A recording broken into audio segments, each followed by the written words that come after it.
Good morning to dear student. Welcome to EVM online classes. I am sir Chetan Sharma.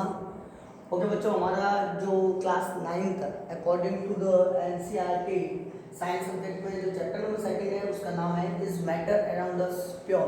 देखो, इससे पहले जो first chapter में एनसीईआरटी के अकॉर्डिंग हम लोगों ने पढ़ा वो ऑल ओवर डिस्कशन था मैटर के बारे में.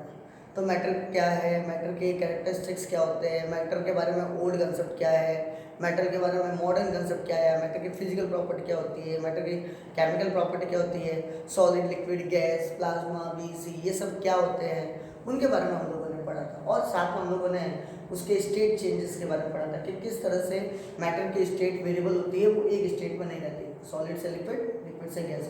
और उसके लिए कौन कौन से फिनोमिनल्स होते हैं जो रेस्पॉन्सिबल होते हैं, जिसमें अपन लोगों ने latent heat of vaporisation, latent heat of fusion, sublimation, evaporation, ये सब फिनोमिना हम लोगों ने पढ़े थे बच्चों. ठीक है. अब उसी फील्ड को थोड़ा सा सेकंड चैप्टर के अंदर क्या किया हुआ था कि सेकंड चैप्टर में आप लोगों को मैटर को क्लासीफाई करके देते हैं. कभी मैटर आपके जनरली किस फॉर्म में पाए जाते हैं, तो मैटर का प्योर फॉर्म जो होगा वो आप लोगों को पढ़ने को मिला था. और साथ में आप लोगों को ये भी पढ़ने को मिला था कि भाई जो इम्प्योर फॉर्म होता है जिसको मिक्सचर बोला जाता है, वो मिक्सचर कितने टाइप्स का होता है. एक तो होता है यूनिफॉर्मली जिसको बोला जाएगा होमोजेनियस, और सेकंड होता है जो कि नॉन यूनिफॉर्मली होता है जिसको बोला जाता है हेटेरोजेनियस. अब जो आज का जो टॉपिक है बच्चों पढ़ने लायक वो है कि various method of separation which are used to the separate the mixture. अब हम लोग चाहे होमोजीनियस मिक्सचर की बात करें चाहे हेटेरोजेनियस मिक्सचर की बात करें, अब उनको हम लोग हाउ टू सेपरेट, हम लोग उसको सेपरेट कैसे कर रहे हैं जिसमें से पता चल जाए कि हाँ ये कॉन्स्टिट्यूएंट पार्टिकल्स जो थे वो मिक्स हुए हुए हैं, ये इंग्रेडिएंट थे, अब इनको सेपरेट करना है ना. तो सेपरेशन के बहुत सारे मेथड थे. जस्ट लाइक जैसे मैंने आप लोगों को बताया था, ध्यान से सुनना. जैसे होता है आप लोगों के फिल्टरेशन, फिल्टरेशन ठीक है ना.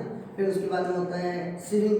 फिल्ट्रेशन में जनरली सीविंग आ जाएगा. मैंने आप लोगों को बताया भी था जब आप लोग छन्नी वगैरह काम में लेते हो है ना, सीविंग जो हो जाएगा वो क्या करेगी, जो हैवी पार्टिकल्स होगा उसको वहीं पर ही उसके पोर से पास आउट नहीं हो पाते क्योंकि पोर की साइड छोटी होती है. तो जो हैवी पार्टिकल्स होंगे वो वहीं पर स्टे हो जाएंगे. चाय पत्ती वगैरह को देख लीजिए कैसे हम लोग चाय को छानते हैं, तो जो सीव काम में लेते हैं छन्नी है ना. और दूसरा मैंने बताया था हैंड पिकिंग. ये तो बहुत इजी मेथड होता है, ये मैनुअली है ना. हैंड पिकिंग में जनरली क्या होता है, मम्मी को देखा होगा आप लोगों ने आटा वगैरह साफ करते वक्त तो कंकड़ मिट्टी पत्थर तो हाथ से हैंड यानी कि हाथ से पकड़ के उसको पिक करके फेंक देना, रिमूव कर देना, तो उसको हैंड पिकिंग कहा जाता है. ये मैनुअली है, इसमें थोड़ा टाइम ज़्यादा लगता है ना, थोड़ा खपत ज़्यादा है. फिर थर्ड नंबर पर मैंने आपको बताया था इवेपोरेशन. अब ये इवेपोरेशन क्या हो गया, जब सपोज करो कि दो लिक्विड आप लोगों के हो गए, टू लिक्विड्स, ध्यान से सुनना बेटा, टू लिक्विड्स हो गए. तो टू लिक्विड्स जो आप लोगों को किस फॉर्म में होते हैं, मिक्सेबल फॉर्म होते हैं, यानी कि एक दूसरे के कंबाइन हो गए, दो सिमिलर है और एक दूसरे के लुक लाइक प्रॉपर्टी के अंदर हो गए. अब उसको सेपरेट करना है. जैसे आप लोगों को मैंने बताया था, अगर मान लो दो लिक्विड की बात कर रहे हैं तो ठीक है. अगर मान लो दो लिक्विड की बात नहीं करें, जैसे सॉल्ट प्लस वाटर की बात कर ली, तो सॉल्ट में से वाटर को कैसे सेपरेट किया था मैंने आप लोगों को बताया था. आप लोग इवेपोरेट करके भी कर सकते हो. तो इवेपोरेट कैसे किया जाता था मैंने बताया था, बड़े बड़े लगून्स बनाए जाते हैं है ना. जो सी वाटर होता है या ओशन वाटर होता है इस तरह के लगून बना दिए जाते हैं और उनमें ये सॉल्टी वाटर पुट कर दिया जाता है. ये जो वाटर है वो कैसा वाटर बेटा, वो वाटर है सॉल्टी वाटर. ये सब सॉल्ट वाटर है ना, ये सब सॉल्ट वाटर. और ये सॉल्ट वाटर जो होगा जानेगा, ये सॉल्ट वाटर जो होगा वो क्या करेगा, सन की लाइट के अंदर रख दिया जाएगा. अब सन की लाइट में रखने पर यहाँ पर सन की रेज इक्वली यहाँ पर डिस्ट्रीब्यूट होगी जिसकी वजह से ये सॉल्ट के ऊपर गिरेगी और ये यहाँ से वेपोरेशन स्टार्ट हो जाएगा. तो वाटर जो हो जाएगा आप लोगों को पता है, वाटर जो हो जाता है वो क्या हो जाएगा, वाटर का बॉइलिंग पॉइंट आप लोगों को मालूम है. तो बॉइलिंग पॉइंट से नीचे नीचे वाटर की जो ये वेपर होगी वो बनना शुरू हो जाएगी. तो ये जो वेपर बन रही है नेचर के अंदर वो एक्चुअली किसकी बेटा, वाटर की है. तो रिमेन्स पार्टिकल कौन रहेगा, सॉल्ट यहीं पर नीचे की तरफ भी रह जाएगा है ना.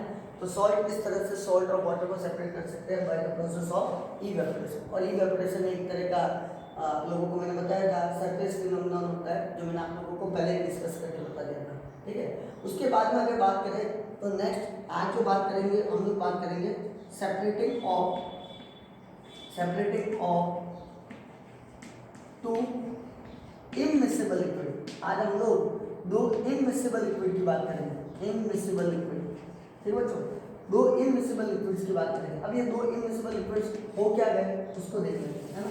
तो दो इमिसिबल लिक्विड कौन कौन से हो गए जिसको हम लोग ले रहे हैं या पढ़ रहे हैं, ध्यान से सुनना, यहाँ थोड़ी स्पेलिंग मिस्टेक हो गई, सही कर देना, मिसिबल लिक्विड है ना, मिसिबल, मिसिबल बोला जाता है। अच्छा ध्यान सुनो, separating of the two immiscible liquid, अब यहाँ सेपरेटिंग कर तो रहे लेकिन सबसे पहले आप लोगों को इसका मीनिंग मालूम होना चाहिए कि ये वर्ड क्या होता है। इमिसिबल लिक्विड का मतलब क्या होता है? इमिसिबल लिक्विड का मतलब ये होगा बेटा कि ऐसे लिक्विड जो आपस में एक दूसरे से कभी भी एक दूसरे की प्रॉपर्टी से मैच नहीं करते है ना, और वो मिक्स नहीं होते कभी भी, ध्यान रखना। ऐसे इमिसिबल लिक्विड का मतलब क्या हो गया? दोज लिक्विड्स, यहाँ पर देखो इमिसिबल लिक्विड की मैं डेफिनेशन लिख रहा हूँ, इसको इरेज करके एक बार, इसको, इसका काम नहीं है तो इसको एक बार इरेज कर देता है। सबसे पहले आप लोगों को ये पता होना चाहिए कि इमिसिबल लिक्विड होता क्या है ना। तो इमिसिबल लिक्विड क्या होगा, पहले तो वो देखो, इमिसिबल, मिसिबल, मैं खुद ही कई बार हो जाता है गड़बड़ है ना। इमिसिबल लिक्विड्स, इमिसिबल लिक्विड्स क्या होगा? दोज लिक्विड्स, देखो ध्यान से सुनना बेटा, क्या होगा? Those liquids which are not completely mixed with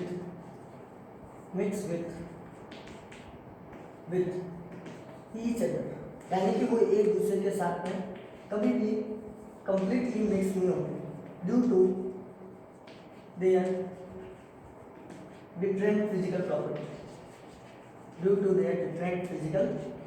property, या उनका नेचर है, ड्यू टू डिफरेंट नेचर, उनका नेचर ही अलग अलग है, एक दूसरे से कभी मिंगल नहीं होंगे, है ना। क्यों नहीं हो पाएंगे? जैसे अगर मैं बात करूँ एग्जांपल के तौर पर, मैं आप लोगों को समझाऊँ, तो मैंने अगर ऑयल और वाटर ले लूँ तो वाटर का नेचर अलग होता है, ऑयल का नेचर अलग होगा। अगर मैं ऑयल को वाटर में डाल दूँ या वाटर को ऑयल में डाल दूँ, क्या ये मिक्स हो जाएंगे? क्या नहीं, कभी भी मिक्स नहीं होंगे। तो ऐसे लिक्विड हमेशा क्या कहलाएंगे? Immiscible liquid. आई होप आप लोगों को समझ में आया होगा इमिसिबल लिक्विड। अब यहाँ बात करते हैं कि मैंने दो इमिसिबल लिक्विड ले तो लिए, चलो मैंने ये ले लिया ऑयल और वाटर, अब इसको सेपरेट कैसे करूँगा? मेरे पास कोई ना कोई ऐसा एपरेटस या कोई टेक्निक तो होनी चाहिए ना। तो ध्यान रखना, इसको सेपरेट किया जाता है बाय द सेपरेटिंग फनल के द्वारा। इससे क्या रहेगा बेटा? सेपरेटिंग फनल, ये एक फनल होता है। अभी मैं इसका एक एपरेटस बना के आप लोगों को ड्रॉ करके बताऊंगा। एक बार जल्दी से पहले या तो इसका स्क्रीनशॉट ले लो या इसको नोट करो, क्योंकि मैं इरेज करने वाला हूँ और आगे समझाने वाला हूँ। ये ध्यान से सुनना, जब कभी भी आप लोगों को सेपरेशन करना है दो इमिसिबल लिक्विड या दो से ज़्यादा इमिसिबल लिक्विड, तो आप लोगों को सेपरेटिंग फनल यूज में लेना पड़ेगा। ये एक तरह का एपरेटस होता है जो कि लैब के अंदर आप लोगों को अवेलेबल हो जाएगा। जो बड़ी बड़ी लैब होती है, केमिकल लेबोरेटरी होती है, वहाँ पर आप लोगों को टीचर इसको डेमोन्स्ट्रेट करके बता देगा और सिखा देगा। तो सेपरेटिंग फनल जो होगा वो हमेशा टू इमिसिबल लिक्विड या more than to immiscible liquid को सेपरेट करने के लिए यूज लिया जाता है। ओके बच्चों, तो अब मैं यहाँ पर इरेज कर रहा हूँ और आप लोगों को समझ आया होगा, आप लोगों ने लिख दिया होगा। आगे चलते हैं, अब मैं आपको एक ड्रॉ करके बता देता हूँ, ध्यान से सुनो। देखो सेपरेटिंग फनल कुछ इस तरह का होता है, ये होता है,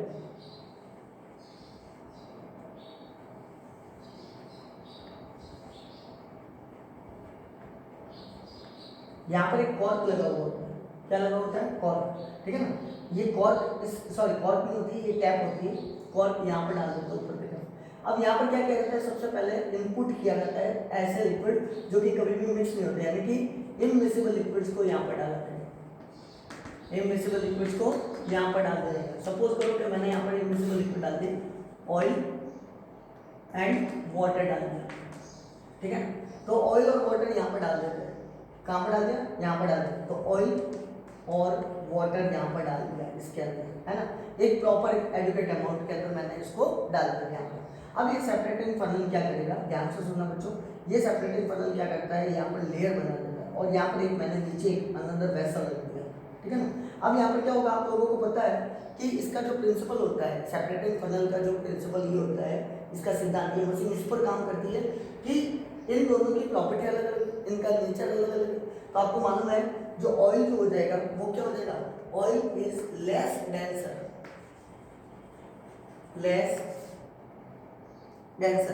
एज कंपेयर टू वाटर। तो वाटर जो हो जाएगा, ध्यान से ना बेटा, वाटर जो हो जाएगा वो हाई डेंसर होता है। डेंसर का मतलब क्या है, इसका बाहर जाता है, वजन ज्यादा है ना, डेंसिटी ज्यादा है। तो वाटर की डेंसिटी ज्यादा है, ऑयल की डेंसिटी कम होती है। तो यहाँ पर एक लेयर बन जाएगी, देखो ये लेयर बन गई है ना, ये लेयर बन गई। ये लेयर यानी कि ऊपर की तरफ आ जाएगा ऑयल और नीचे की तरफ आ जाएगा वाटर। अब ये क्या होगी, ये लेयर को, इस टैप को ओपन कर देते हैं, ये टैप है ना, इस टैप को ओपन कर दिया जाता है। जैसे ओपन करेंगे ये वाटर जो होगी वो धीरे धीरे लिक्विड जो होगा वो यहाँ पर आकर कलेक्ट होना शुरू। जैसे यहाँ से ये लेयर यहाँ तक आ जाए कंप्लीटली, फिर उसके बाद में इस टैप को वापस से क्या कर दिया जाता है, क्लोज कर दिया जाता है। तो आप लोगों का इसके अंदर तो रह जाएगा ऑयल और नीचे आ जाएगा वाटर। अब यहाँ पर ऑयल तो रह गया इस कंटेनर के अंदर, यानी इस फनल के अंदर। इस तरह से आप लोग सेपरेट कर सकते हो। तो यहाँ इसका प्रिंसिपल क्या होगा, ये भी आप लोगों को मालूम होना चाहिए कि किस प्रिंसिपल काम करती है। तो इसका प्रिंसिपल आप लोगों को मालूम होना चाहिए कि ये सेपरेटिंग फनल का जो apparatus होता है उसका प्रिंसिपल होता है, it depends on the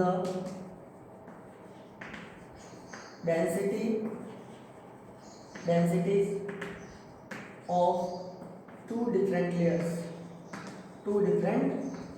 layers, दो अलग अलग लेयर की डेंसिटी पर ये डिपेंड करती है। तो आप लोगों को मालूम है जो हाई डेंसिटी वाले होते हैं वो सेटल डाउन हो जाएंगे और जो लो डेंसिटी वाले होते हैं वो अप्रेस कर देंगे, यानी ऊपर की तरफ आएंगे। इस तरह से ये सेपरेटिंग किया जा सकता है। और एग्जांपल मैंने आप लोगों को ऑयल वाटर के है ना, तो इस तरह से आप लोग इसको सेपरेट कर सकते हैं। तो आई होप आज आप लोगों को separating of the two immiscible liquid समझ में आया होगा, है ना।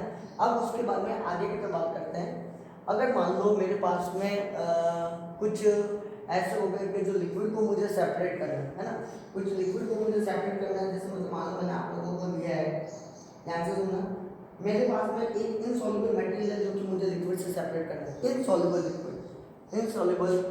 है जो मुझे लिक्विड से सेपरेट करना है। तो मैं कैसे सेपरेट करूँगा, तो उसको भी देखते हैं। अगला ही मेथड है, ध्यान से सुनना। मुझे इनको मैं एक बार जल्दी से या तो इसका स्क्रीनशॉट ले लो बेटा, या जल्दी इसको लिखो फटाफट से, ठीक है। या मैं एक आप लोगों को कह देता हूँ स्क्रीनशॉट ले लो तो जल्दी बेटर रहेगा, क्योंकि मैं आगे और करवाने वाला हूँ, है ना।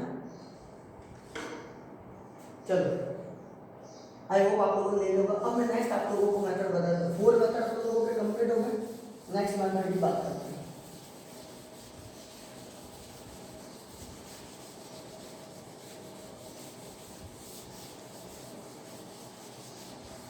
अब जो मेथड आएगा वो आएगा कौन सा वाला, separation of the insoluble material from the liquid.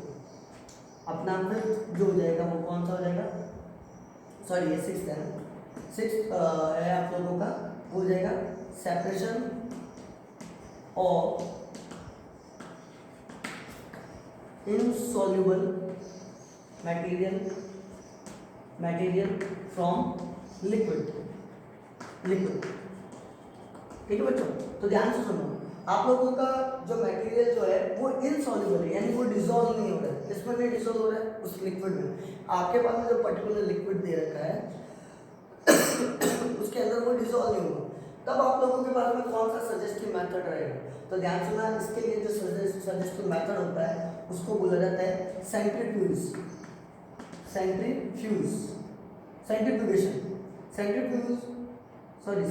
हो जाएगी, वो मशीन हो जाएगी।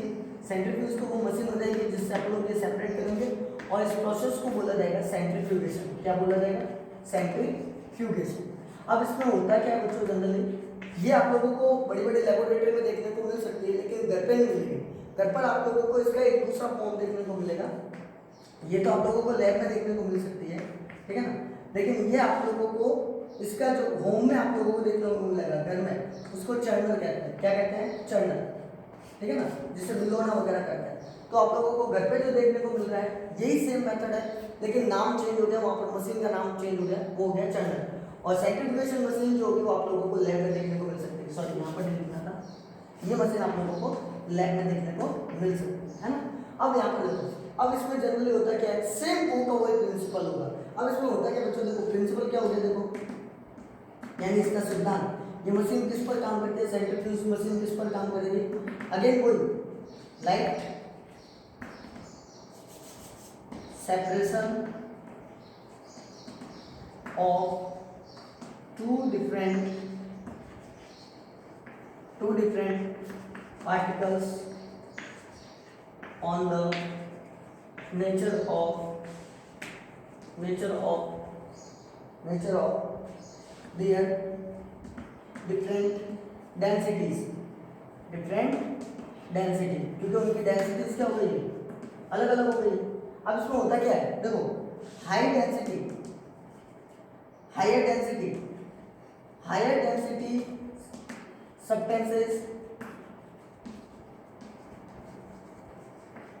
सेटल डाउन, वो नीचे की तरफ जम जाएंगे, सेटल डाउन हो जाएंगे, है ना, नीचे जम जाएंगे। और जो लाइटर होंगे, लाइटर डेंसिटीज सब्सटेंसेस, वो क्या हो जाएंगे बेटा, वो हो जाएंगे, कहाँ हो जाएंगे, रीच ऑन द टॉप, है ना। तो यहाँ पर ये सेंट्रीफ्यूगेशन मशीन इस प्रिंसिपल पर काम करती है, जो आप लोगों ने काम पढ़ा था सेपरेटिंग फनल में। बस फर्क ये है कि इसमें एक चर्नर करना पड़ेगा, यानी कि एक रोटेटर करना पड़ेगा। अब यहाँ पर देखो ये रोटेटर कुछ इस तरह का होता है, ये यहाँ पर एक ब्लेड लगा हुआ होगा, इस तरह का एक ब्लेड, ठीक है ना। और इस मशीन में ये लास्ट में जो ब्लेड होता है, ये देखो ये ब्लेड क्या करेगा, ये रोटेट होगा, है ना। तो जैसे जैसे ये रोटेट होगा अंदर की तरफ, आप लोगों ने मिक्सी में देखा होगा, है ना, या वॉशिंग मशीन में देखा होगा, तो वॉशिंग मशीन में नीचे एक रोटेटर लगा होता है। तो ये रोटेटर क्या होगा, स्पीड पकड़ेगा जल्दी, फास्ट। अब ये रोटेट होगा, रोटेट होने पर क्या होगा, एक फ्लोट की तरह, झाग की तरह, जो ऊपर जो होगा लाइट पार्टिकल होंगे वो ऊपर की तरफ आ जाएंगे, और जो डेंस पार्टिकल होंगे वो नीचे की तरफ आ जाएंगे। अब ये सेंट्रीफ्यूगेशन मशीन कहाँ अप्लाई हो सकती है, तो देखो इसका यूज क्या क्या होगा। बहुत अच्छा क्वेश्चन आता है, इसका एप्लीकेशन बताओ। एप्लीकेशन, तो देखो इसका एप्लीकेशन या यूज कहाँ हो गया। फर्स्ट, टू डायग्नोस्ट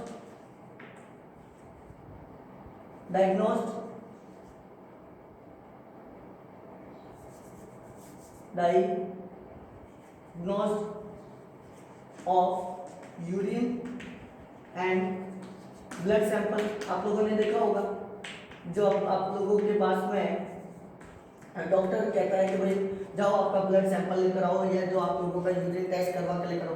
तो जब आप ब्लड टेस्टिंग करवाने जाओगे या यूरिन टेस्टिंग करवाने जाओगे, तो वहाँ पर एक सेंट्रीफ्यूज मशीन लगी होगी, आपका सैंपल लिया जाएगा और फिर उसके बाद में इसमें एक रोटेटर में डाल दिया जाएगा, है ना। तो सीरम जो होगा आपकी बॉडी के अंदर जो प्लाज्मा होता है वो ऊपर की तरफ आ जाता है ना, और जो ब्लड के अंदर जो डेंसर पार्टिकल होते हैं वो नीचे चले जाते हैं। तो येलो कलर का जो सीरम होगा वो ब्लड में से ऊपर की तरफ आ जाएगा।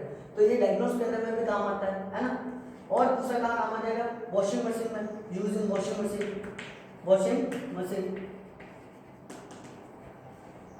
To squeeze off wet clothes. अब लोगों ने देखा होगा जनरली जो वेट क्लोथ्स होते हैं उनको क्या करने के लिए काम आता है, स्क्वीज करने के लिए काम आएगा। वेट क्लोथ से जनरली उसको पानी जो होगा वो रिमूव कर देगा, है ना।